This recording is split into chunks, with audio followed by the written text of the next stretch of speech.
Yeah, this time last year I got married. Just went to a little white chapel and with my gym clothes, and 10 minutes later, 10 minutes later it was done.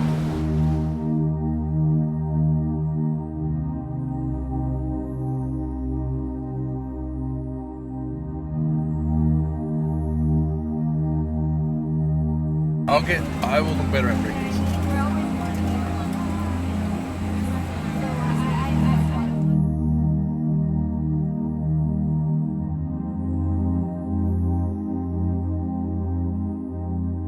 I feel like I have something I got to live up to.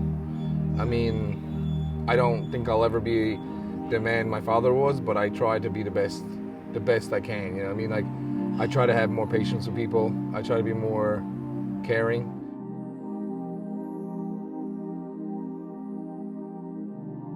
I feel like I have to give it everything I have, you know, to make him proud, you know.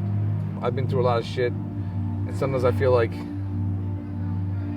there's nothing I could go through I think will make me stop. There's nothing that could be bad enough, I don't think, some days.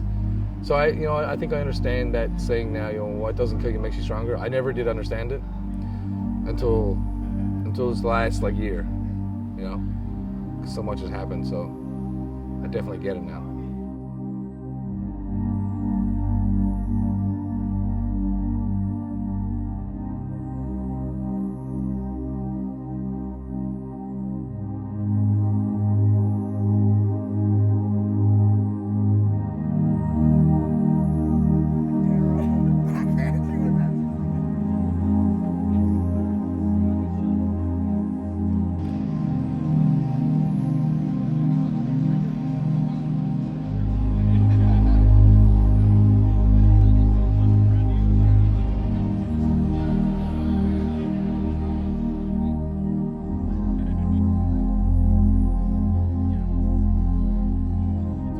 Take a door and you swing it 1,000 times, that hinge is gonna fucking start to fucking get right. You know what I mean? It's not age, it's mileage. Yeah. But you know, I know that sometimes I have to back down. Like, okay, I'm not gonna go squat 5 plates. I'm squatting heavyweight, but I mean, for me, it was like 5 plates is heavy for me. That's probably not gonna happen again. It doesn't matter what the weight is. I mean, there's a point where you're training muscles. There's a point where you get to where you're training on the nerve, where you've got to psych yourself up, and you're like, man, if I don't get into this, if I don't take 500 milligrams of caffeine, triple stack my rage with some pump, I'm not gonna make it through this. And you get on the nerve, and then you're just so. You know what? That's me. I lost the nerve to do squats a lot of times because I'm like, I don't want. If something happens, and I know for you guys, it's like you get to the point where you're fucking. I'm going in and do no matter what happens, I'm doing it. But if I feel like, well, for all of us, I guess it's like one time it could be it, and like you hurt your arm. You know what I mean? I fucking hurt this, I hurt this. So it's every time. It's a risk you take. It could be over in a second. You know what I mean? It's good to be. Here's the thing. It's good to be aware of that. As long as you don't let that own you. Like, if you're aware of the fact that like each workout is special and like it couldn't always be your last, but you don't let that fear take you over. You know what I mean? And undermine what you're trying to do. Yeah, I understand, but I just like those days when you just get underneath there and you're just not even thought of this is not going up and down, and or who cares what happens after that. Now it's like, okay, I got to think about it after The this. stakes are higher. I got more to lose now, you know what I mean? Back then, you're fucking 20 years old, and you're fucking, oh, fuck it. You know, like I'm not even training on the level you guys are training on, but I just do it so consistently. I'm just about 2 decades in of 52 workouts per body part for 2 decades straight. Like, that's fucking crazy. You know what I mean? 52 leg workouts per year for 20 years. And this guy doesn't, that's where I'm at. Right you don't now. miss nothing. You know, in a bunch of ways, we're better off. But then in other ways, how old are you now? Not so much. 34? I see people I went to school with, dude, they look way older than me. Yeah, I thought that's what I'm saying. That's what I'm saying. I just went out the other week, and some old man came up and talked to me. And it took me a minute to realize who he was. He was a freshman when I was a senior. Yeah. And he looked 10 years older than me. I turned around and I said, please tell me I do not look like that. That's well, you understand too, like, rough life. you still eat pretty healthy. I'm not saying, I know you eat your crap too. We all do, right?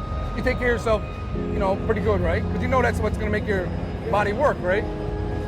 I'm not a drug guy, really. I don't drink that much, you know, barely, you know. So I try to take care of my body in other ways. I know bodybuilding's still not the best thing for you, or powerlifting. There's a lot worse vices you can Yeah, you know what I mean? Many vices that are worse. There's no doubt. In the 10 ways of killing us, there's 100 ways of keeping us alive. That's the thing.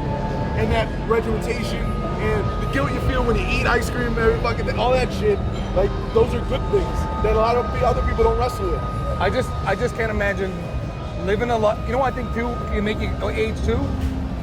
When you grow up and everybody has dreams to be whatever they want to be, hockey players, basketball, powerlifters, bodybuilders, but you just get a normal job, eat your way through life. I think that sucks the life out of you. You know what I mean? It is. Your brain just thinks you're old, and when you start thinking you're old, this all turns old. Let me tell you, it is the most devastating, terrifying thought. Is that idea that like I think when your taste and your thoughts and just become old, everything else follows. And it's like when you end up in that box and it's so confining, and you start to let go of like all the things that made you who you are. It's over, bro. It's fucking over. But everybody has those dreams, right? Me, everybody has a dream. Everyone's when they're a kid. Oh fuck, I'm gonna be this. I'm gonna be that. And about how many percent of people actually do it? I don't know what it is, but it's fucking like that small. You know what I mean? I sat back and I thought,